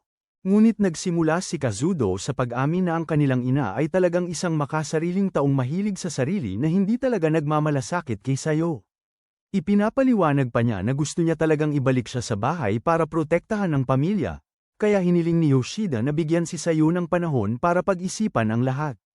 Pagkatapos ay humiling si Kazudo na makausap si Sayo ng ilang minuto at nangako na hindi niya siya pipiliting sumama sa kanyang sasakyan, kaya pumayag si Yoshida. Habang naghihintay si Kazudo sa labas kay Sayo, nag-iisip si Yoshida kung paano niya masisiguro kay Sayo na magiging maayos ang lahat. Pagkatapos yakapin si Yoshida, sumunod si Sayo kay Kazudo papunta sa kanyang sasakyan. para makapag-usap sila ng sarilinan. Inamin ni Kazudo na si Yoshida ay mukhang mabait na tao dahil pinuprotektahan siya nito na parang isang ama-amahan. Gayunpaman, sinabi niya kay Sayo na kailangan niyang bumalik dahil mas lumala ang kalagayan ng kanilang ina kaysa noong bago pa man umalis si Sayo. Pagkatapos mag-isip, inamin ni Sayo na ang buhay na malayo sa bahay ay mas mahirap kaysa sa kanyang inaasahan. Itinago rin niya ang bahagi kung saan ipinagbili niya ang kanyang pusa para mayroon siyang tulugan at sinabi lamang kay Kazudo na kailangan niya ng mas maraming oras para pag-isipan ang kanyang mga plano sa hinaharap bago sumusunod sa kanya pauwi. Nang marinig ito, inamin ni Kazudo na humanga siya sa pagiging prangka nito, kaya nangako siyang bibigyan siya ng kahit 1 linggo pa sa pamamagitan ng pagsisinungaling sa kanilang ina. Kalaunan, dumating si Asami at nalungkot nang marinig na malapit nang umalis si Sayo, kaya inalo siya ni Sayo at sinabing gusto niyang sabihin sa kanya at kay Yoshida ang buong katotohanan tungkol sa kung bakit siya tumakas mula sa bahay. Noon pa man ay hindi na maganda ang relasyon ni Sayo sa kanyang ina. At habang lumilipas ang mga taon, ang kanilang hindi magandang relasyon ay nagsimulang makaapekto sa pag-aaral ni Sayo. Sa huli, siya ay naging nag-iisa walang kumakausap, pero nagbago ang lahat ng naging kaibigan niya si Yuyuko at ibinalik ang pag-asa niya sa sangkatauhan. Di nagtagal pagkatapos magsimula ang kanilang pagkakaibigan, isang grupo ng mga bully ang nagsimulang guluhin si Yuyuko, at nang tanungin ni Sayo kung bakit lagi nila itong ginugulo. Pinaalala ni Yuyuko kay Sayo yung manlalaro ng basketball na binasted niya. Parang, lahat ng babae sa school gusto siya, at dahil binasted siya ni Sayo, nagpa siya silang ibunto ng galit nila kay Yuyuko. Naguguluhan, tinanong ni Sayo kung bakit hindi na lang siya ang lapitan nila, kaya ipinaliwanag ni Yuyuko na habang si Sayo. Napakaganda, palagi siyang tinatrato na parang pangit na naghahangad na nakipagkaibigan lang kay Sayo para magkaroon ng kaunting ganda.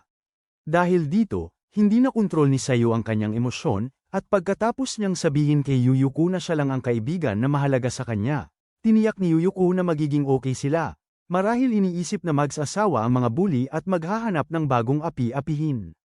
Ilang araw ang lumipas, papunta si Sayo sa palikuran nang marinig niya ang mga bully na pinag-uusapan at pinagtatawanan si Yuyuko. Agad siyang pumasok at nakita si Yuyuko na basang-basa sa maruming tubig, kaya nagpasya siyang gumawa ng kinuha ang mga bagay sa sarili niyang mga kamay. Nang tangkain siyang pigilan ni Yuyuko, iginiit niya na kailangan nilang ipagtanggol ang kanilang sarili, at matapos gawin ito, kumbinsido si Sayo na titigil na ang pambubuli. Gayunpaman, ilang araw lamang pagkatapos nito, umakyat siya sa bubong para sa kanilang karaniwang usapan ni Yuyuko tuwing tanghalian, at natagpuan niya itong nakatayo sa gilid. Agad na sinubukan ni Sayo na pabalaykan siya sa loob. Ngunit nagsimulang magsalita si Yuyuko tungkol sa kung paano hindi na sana siya nagtangkang maging kaibigan niya. Nagulat si Sayo na marinig ito, ngunit patuloy niyang sinubukang kumbinsihin ito na mali ang tumalon. Pagkatapos sabihan si Sayo na huwag sisihin ang sarili, tumalon si Yuyuko at kahit alam na ni Sayo ang nangyari, lumapit siya sa gilid at labis na nasindak sa nakita sa katawan ni Yuyuko. Natural lang na hindi na siya pumasok sa eskwela, at binahan ng mga reporter ang bahay nila araw-araw, umaasang makakuha ng sagot mula sa kanya. Nang sa wakas ay nagpasya siyang lumabas, sinisi siya ng kanyang ina sa pag-aasal na parang siya ang dahilan ng lahat ng pinagdadaanan nila, at ang huling dagok na ito ang nagpasya sa kanya na panahon na para umalis ng bahay nang biglang tanungin ng kanyang ina kung siya ba talaga ang may gawa ng ang pagpanaw ni Yuyuko. Naduraj ang puso ni Sayo. Ngunit naglakas loob siya para sabihan ang kanyang ina na isa itong makasarili at bigo na sarili lamang ang iniisip. Nang aalis na sana siya, bumalik si Kazuto, kaya't sinabi niya rito ang lahat, at sumang-ayon naman ito sa kanyang desisyon na lumayo. Pagkatapos siyang yakapin, binigyan siya nito ng pera para sa hotel at sinabihan siyang tumawag kung kailan niya gusto. Ngunit pagkatapos ng ilang linggo ng matinding pag-iisa, nagpasya si Sayo na maranasan ang tunay na kawalan ng tahanan. Itinapon niya ang kanyang telepono para iwasan ang komunikasyon mula kay Kazuto at natagpuan ang kanyang kauna-unahang parokyana. Kaya ipinagpatuloy niya ang pagbebenta ng kanyang katawan para sa matutuluyan hanggang sa matagpuan siya ni Yoshida. Pagkatapos marinig ang lahat ng ito, nagpasalamat si Yoshida kay Sayo sa pagtitiwala sa kanya ng isang bagay na napakaselan, at pinuri rin ni Asami si Sayo sa pagharap sa isang bagay na napakabigat at niyakap siya. Maya-maya, nakatulog si Sayo. kaya sumama si Asami kay Yoshida sa balkonahe at tinanong kung may plano ba siya para sa kanya, Sayo. Nang sinabi ni Yoshida na huli na para gumawa siya ng anumang bagay, sinabi ni Asami sa kanya na humanap siya ng paraan para tulungan si Sayo dahil ang kanyang pamilya ay malinaw na hindi sapat ang kanyang kalusugan para tulungan siyang gumaling mula sa lahat ng pinagdaanan niya. Kinabukasan sa opisina, sinabi ni Yoshida kina Hashimoto at Misehima ang tungkol kay Kazuto, at matapos silang sumang-ayon na mas makakabuti kay Sayo na bumalik sa bahay, napansin ni Hashimoto na tila may inaalala si Yoshida. Nang tanungin niya ito, sinabi lang ni Yoshida na hindi maganda ang relasyon ni Sayo sa kanyang pamilya, at iginiit ni Hashimoto na ang pag-uwi ang pinakamagandang opsyon niya dahil kampi na sa kanya si Kazuto. Nang gabing yon, umuwi si Yoshida at nakatagpo si Kazuto, na humihingi naman ng ilang minuto para mag-usap. Sumama si Yoshida kay Kazuto sa isang malapit na parke. Inalok ni Kazuto nang inumin si Yoshida at nagsimula sa paghingi ng paumanhin sa paraan ng kanyang pagsasalita noong unang pagkikita nila. Nagpalipas sila ng ilang minuto na nag-uusap tungkol sa gabi ng matagpuan ni Yoshida si Sayo, pagkatapos nito nagpa siya si Kazuto na sabihin sa kanya kung bakit tila galit na galit ang kanilang ina kay Sayo. Ang kanilang ama ay nagtayo ng isang napakatagumpay na kumpanya maraming taon na ang nakalipas, ngunit noong mga panahong ipinaglihi si Sayo, nakakita siya ng isang mas batang babae at nahulog ang loob sa kanya. Dahil dito, sinabi niya sa kanilang ina, para mawala si Sayo, pero tumanggi siya. Iniisip na ipapaalala ni Sayo sa kanilang tatay ang kahalagahan ng pamilya. Sa kasamaang palad, wala siyang pakialam at pinili pa rin niyang iwan ang kanilang nanay para sa kanyang bagong babae, kaya sinimulan ng tratuhin ng kanilang nanay si Sayo na parang siya ang dahilan ng pagkasira ng kanilang pamilya, at ipinaliwanag pa na hindi naranasan ni Sayo ang tunay na pagmamahal at gabay mula sa isang nakatatanda. Nagpapasalamat si Kazuto kay Yoshida muli sa pag-aalaga sa kanya sa lahat ng panahong ito. Pagkatapos ay humiling siya kay Yoshida na patuloy siyang bantayan dahil kakailanganin niya ang lahat ng tulong na makakaya niya para harapin ang nanay nila ulit. Ilang sandali pagkatapos nito, umuwi si Yoshida at sinabi kay Sayo ang tungkol sa pag-uusap nila ni Kazuto.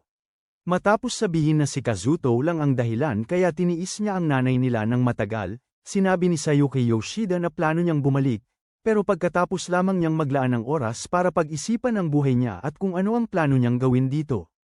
Kinabukasan ng gabi, naghanda si Sayo ng isang recipe book na puno ng lahat ng masasarap na lutuin na ginawa niya para sa kanya, para hindi na siya bumalik sa pag-inom ng beer na parang nakasalalay doon ang buhay niya. Pagkalipas ng ilang araw, tinatry ni Hashimoto na mag-lunch kasama si pero tumanggi siya, sinasabing kailangan niyang mag-focus sa trabaho. Pero ang dami-daming lata ng energy drink ay nagpapahiwatig kay Hashimoto na may iba pang problema. Kaya sinubukan niyang kumbinsihin si Yoshida, pero tumatanggi pa rin ito. Pagkaalis ni Hashimoto nang wala siya, napansin din ni Godo na binabaon ni Yoshida ang sarili sa trabaho ng higit sa karaniwan. Pagkalipas ng ilang oras, tinanong ni Sayo kung pwede siyang sumama sa isang espesyal na lugar, at pagkatapos niyang pumayag, dinala siya nito sa lugar kung saan nagmamasid ng bituin na itinuro ni Asami sa kanya. Habang silang dalawa ay nakaupo, sabay, ikinukwento niya sa kanya ang pag-uusap nila ni Asami noong gabing iyon. Matapos biglang hawakan ang kamay ni Yoshida, inaamin ni Sayo na mas gusto niyang manatili sa kanya kaysa bumalik sa bahay kasama si Kazuto. Ibinubunyag din niya na sinubukan niyang umalis sa lugar niya nang hindi nagpapaalam sa ilang mga pagkakataon sa loob ng linggo. Ngunit hindi niya magawa dahil hindi pa rin niya maisip ang buhay na wala siya. Sa sumunod na sandali, tumatayo siya upang iwasan ang malakas na pagkaakit sa kanyang personalidad at sinasabi na gusto niyang ipakita sa kanyang ina at sa lahat na ang pagkakakilala niya sa kanya ay talagang nagpabago sa kanyang buhay para sa mas mabuti. Pagkatapos, inilagay niya ang kamay nito malapit sa kanyang puso at hiniling na swertehin siya. Ngunit sa sandaling iyon, pareho silang hindi nakapagpigil ng kanilang mga damdamin. Sa huling araw ni Sayo kasama si Yoshida, napansin agad ni Hashimoto kung gaano ito kabalisa at tinanong kung gusto niyang magpahinga sa natitirang araw para makasama siya, ngunit sinabi ni Yoshida na hindi niya kailangan. Iminungkahi naman ni Hima na sundan niya ito sa bahay ng kanyang pamilya, at nang sabihin ni Yoshida na kakaiba yun, tinanong niya kung bakit doon siya nagtatakda ng hangganan gayong halos inampun niya ito sa kalye. Sinabi naman ni Yoshida na kailangan niyang tapusin ang trabaho, pero nag-alok si Hashimoto na palitan siya. Pagkatapos mag-isip ng bagong dahilan, sinabi niya sa kanila na kailangang harapin ni Sayo ang kanyang mga problema ng mag-isa, o hindi siya matututo. Kalaunan, tinawagan ni Asami si Yoshida para tanungin kung alam niya kung nasaan si Sayo dahil hindi niya ito mahanap kahit saan. Nang marinig ito, sinabi ni Hashimoto kay Yoshida na hanapin ito, pero nag-aalangan pa rin siya, kaya sinabi ni Hashimoto kay Goto na pareho silang may sakit at kailangang umalis. Matapos bigyan ni Goto si Hashimoto ng pahintulot, nag-aalangan pa rin si Yoshida. At sinusubukan gamitin ang trabaho bilang dahilan, pero nag-alok si MS, hima na palitan siya. Ilang minuto ang lumipas, biglang binilisan ni Hashimoto ang takbo ng sasakyan at hindi pinansin ang limitasyon sa bilis habang naiinis kay Yoshida dahil halos wala itong imik kahit halata namang nag-aalala ito para kay Sayo. Sinabihan siya ni Hashimoto na huwag magpanggap na biglang nawala ng pakialam dahil ang buong buhay nito sa mga nakaraang buwan ay umikot kay Sayo. Matapos paalalahanan si Yoshida tungkol sa panahong binalaan niya ito laban sa pagiging malapit. Sa kanya, sinabi ni Hashimoto sa kanya na sundan si Sayo pabalik sa Hokkaido dahil hindi siya makakapagtrabaho ng maayos nang hindi nalalaman kung ligtas ba talaga siya. Nang tanungin ni Yoshida kung kaya nilang tapusin ang kasalukuyang proyekto nang wala siya, sinabi ni Hashimoto na unahin niya si Sayo dahil siguradong wala rin siyang maitutulong sa opisina kung patuloy siyang mag-aalala tungkol sa kanya. Maya-maya, nakatanggap sila ng tawag mula kina Asami at Goto at agad na pumunta sa bahay ni Yoshida. Pagkakita kay Sayo, agad na tinanong ni Yoshida kung saan siya nagpunta. Kaya ipinaliwanag ni Goto na pumunta pala siya sa opisina para sabay silang maglakad pauwi. Dahil huling araw na niya kasama siya. Pagkatapos, humingi ng paumanhin si Sayo dahil nag-alala ang lahat, ngunit masaya sila na okay siya.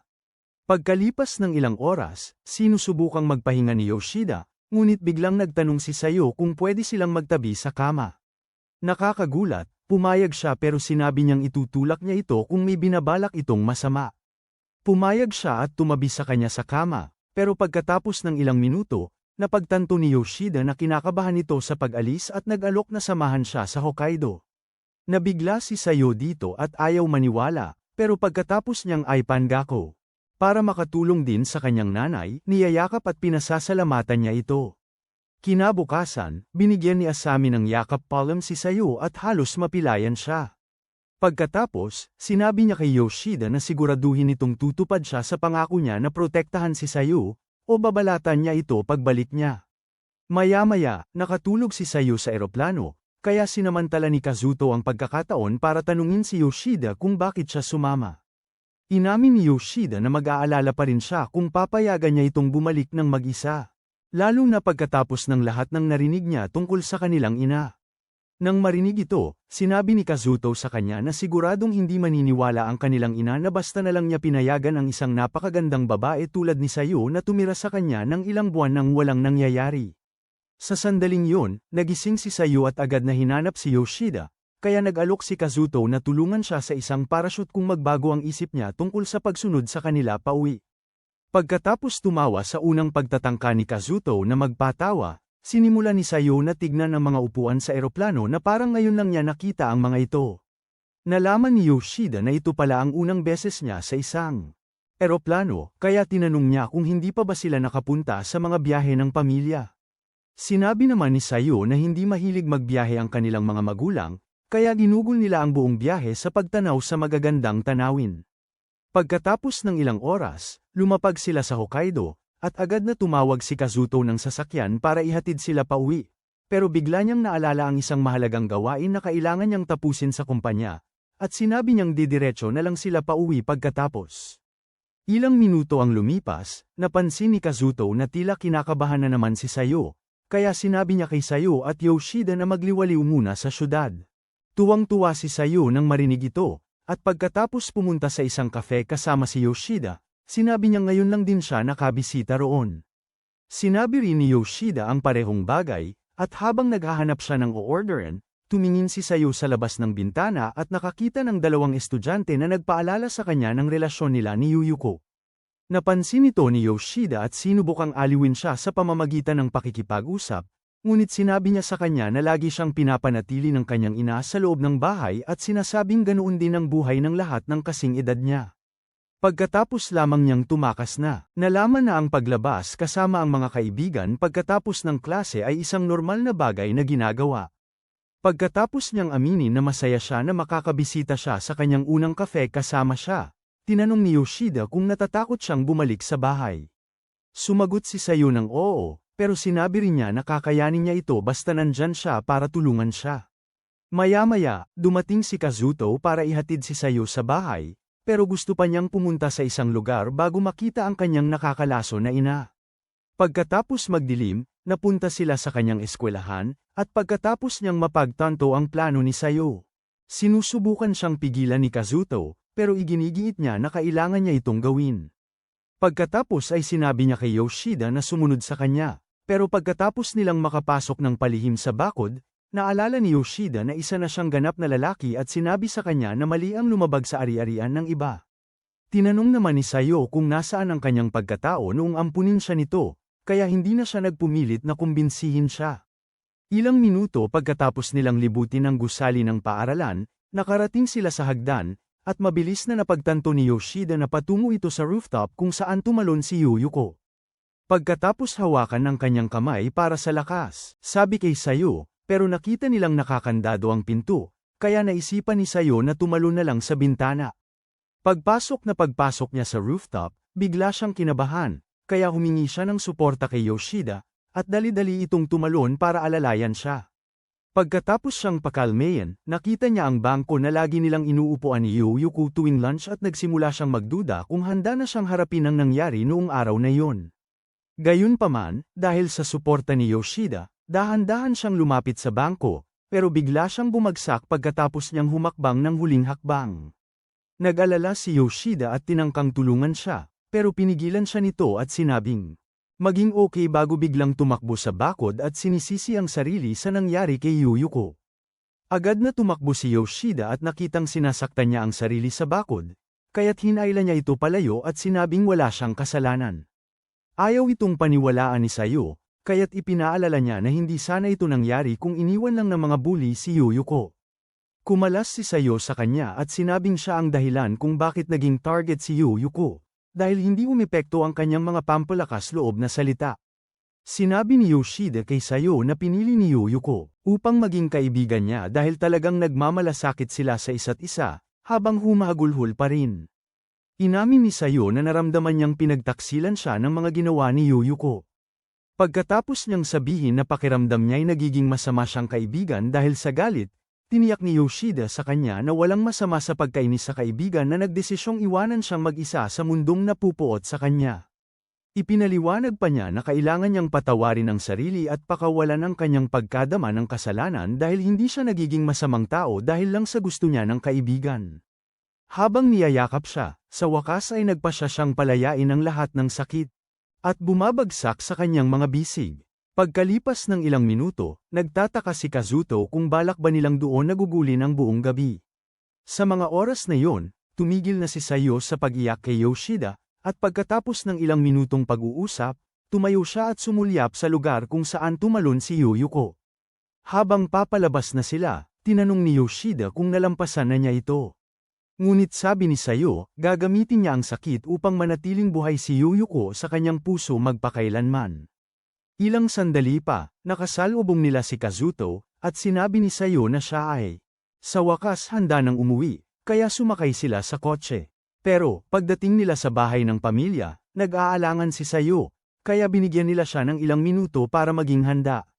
Sa huli, naglakas loob siyang sumunod sa kanila sa loob. Kaya hinanap ni Kazuto ang ina. Sa sumunod na sandali, dumiretso si Ojiwara kay Sayo at biglang sinampal siya ng malakas.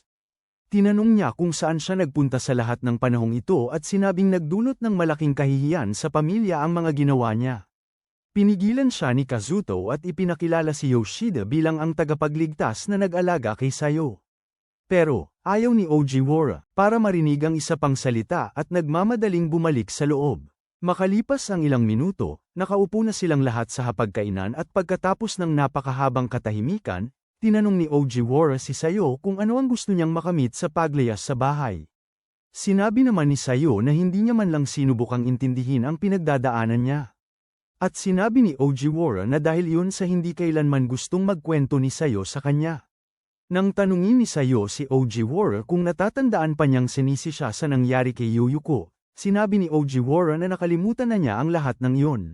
At sabi ni Sayo, ito mismo ang dahilan kung bakit hindi niya kinakausap ang kanyang ina. Galit na galit, tanong ni Ojiwara kung tumakas siya para magpatawag ng pansin. Sagot ni Sayo na ginawa niya yun para tuluyang makalayo sa kanya. Habang humagulgol, kahit nakikita niyang umiiyak ang tumakas niyang anak, iginigiit ni Ojiwara na hanggal siyang tumakas at sumama sa kung sino-sino. Tinanong niya rin si Sayo kung bakit isinama niya si Yoshida. Kaya ipinaliwanag ni Sayo na siya lang ang halos matino at may edad na tao sa buhay niya. Nang sabihan ni Ojiwara si Yoshida na huwag makialam, sinubukan ni Kazuto na pigilan siya sa pagiging walang galang. Ngunit tumanggi siyang makinig at tinanong si Yoshida kung sinaktan ba niya si Sayo. Sinubukan ulit siyang pigilan ni Kazuto at muntik na siyang masampal. Kaya si Yoshida na ang umako at sinabing alam niya ang mga panganib nang pinili niyang patirahin si Sayo sa kanya. Pagkatapos ay tinanong ni Ojiwara si Kazuto kung bakit niya hinayaan na sundan sila ng lalaking iyon. At sumagot si Sayo sa pamamagitan ng paghampas sa mesa at pinagsabihan si Ojiwara dahil palagi na lang inaatake ang kanyang mga kaibigan. Pagkatapos niyang sabihin na si Yoshida ay doble ang pagiging adulto kaysa sa kanya, si Ojiwara ay nagalit din at sinisi si Sayo sa pagpapahirap sa buhay niya at ni Kazuto. Sa sumunod na sandali, sinabi niya na nagsisisi siyang ipinanganak si Sayo. At habang umiiyak na naman si Sayo, naisip ni Yoshida na bugbugin si Ojiwara. Ngunit kinontrol niya ang kanyang galit at tinapos ang kanyang inumin bago sabihan siyang kumalma. Pagkatapos manahimik ng ilang minuto, sinabi ni Yoshida kay Ojiwara na si Sayo ay hindi kailanman may pagpipilian kung sino ang magsisilang sa kanya. Pagkatapos ay nag-alok siya na kunin ang buong kustodiya kung talagang kinamumuhian siya ni Ojiwara gaya ng sinasabi niya. Ngunit pagkatapos pag-isipan nito ng isa pang minuto, inamin niya na mali sa kanya na akuin ang buong responsibilidad para sa kanya. Matapos sabihan si Ojiwara na siya ang nakatakdang mag-alaga kay Sayo, lumuhad si Yoshida upang magmakaawa sa kanya, at sumama rin si Kazuto sa kanya.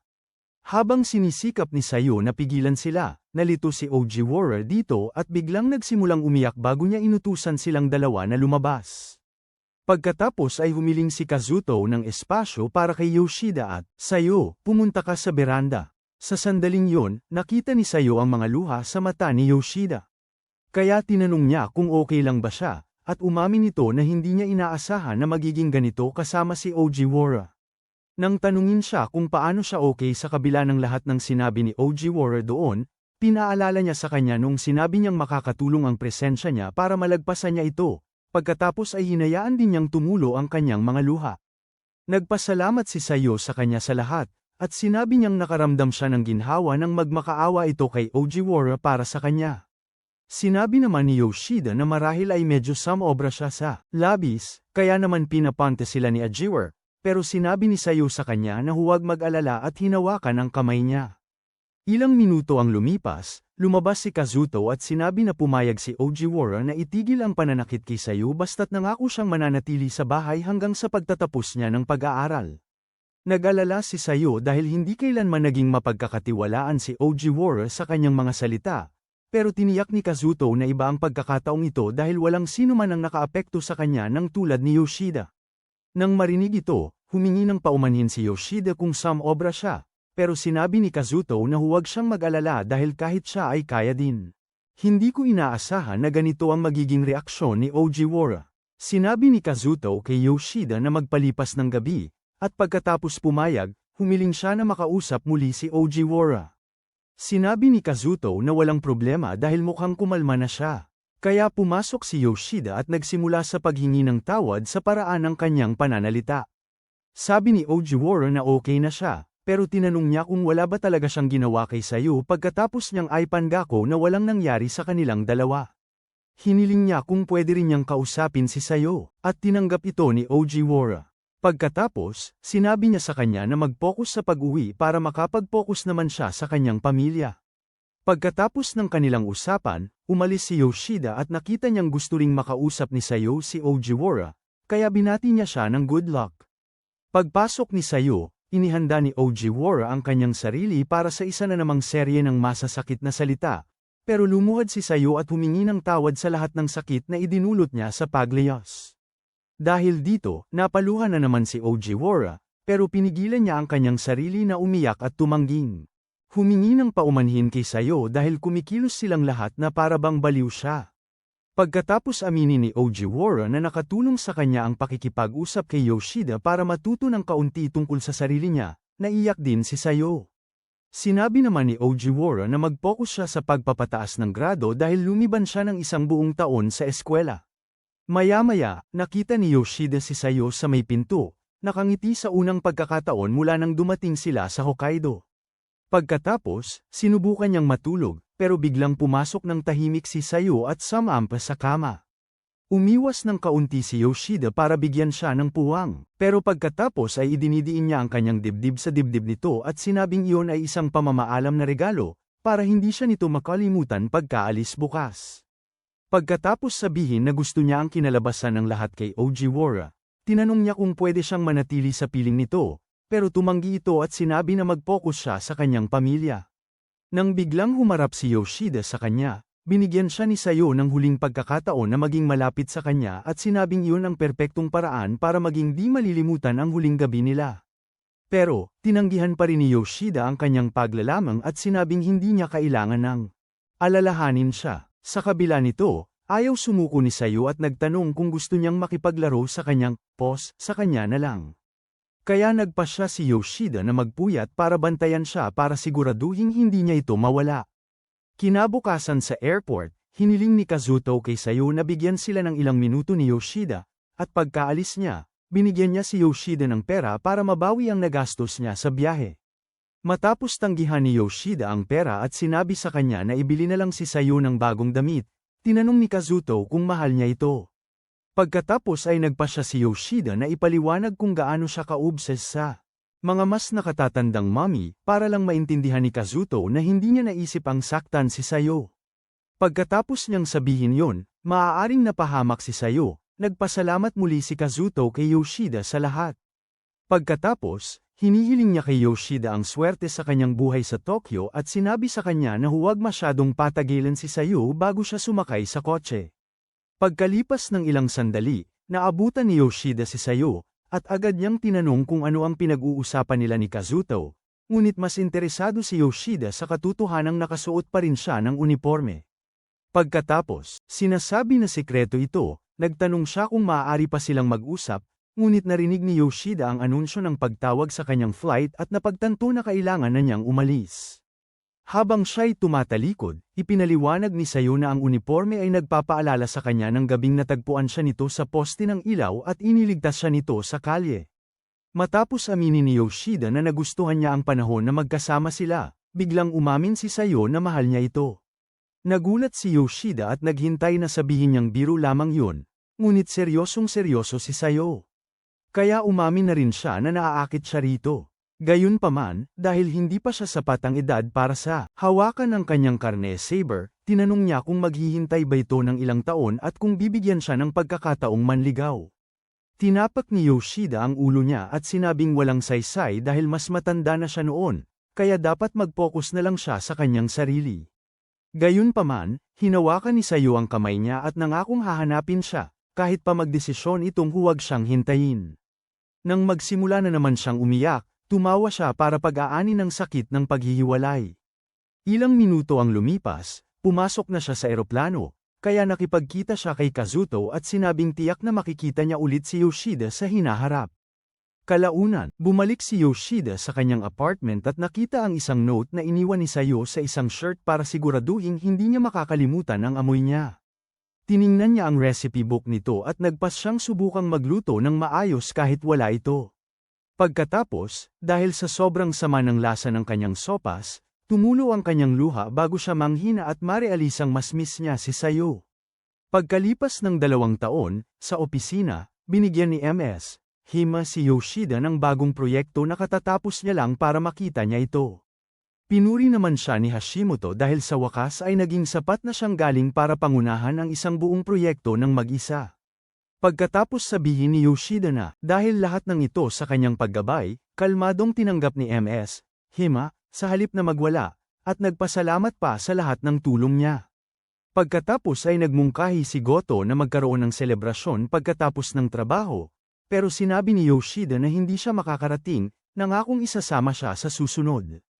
Nagpasya si Goto na lumabas kasama lamang sina Hashimoto at MS, Hima. Pagkatapos ay pinaalalahanan ni MS, Hima si Yoshida na may utang pa rin siyang date sa kanya, habang naging interesado si Hashimoto sa lahat ng oras na sinimulan niyang ginugol kasama si Asami. Ilang oras ang lumipas, umalis si Yoshida at nagpadala ng text kay Asami na nagtatanong kung nasaan siya. Sinabi naman niya na pumunta siya sa karaniwang lugar, pero sa sandaling yun, nakita niya si Sayo sa ilalim ng poste ng ilaw at parang lumukso ang puso niya saglit. Pagkatapos niyang pakalmeyan ang sarili, pinahid ni Yoshida ang kanyang mga luha at lumapit bago sabihan siyang umuwi. Gayunpaman, sinabi ni Sayo na hindi siya makakauwi at nagtanong kung pwede ba siyang tumira ulit sa lugar niya. Dahil pwede nang mas maging malapit si Sayo kay Yoshida, tatanggapin ba niya ang pag-ibig nito o magpapatuloy siyang maghintay na kumilos si Goto? Mag-comment ng part 2 para malaman. At huwag kalimutang mag-iwan ng like at mag-subscribe para sa mas marami pang videos na katulad nito.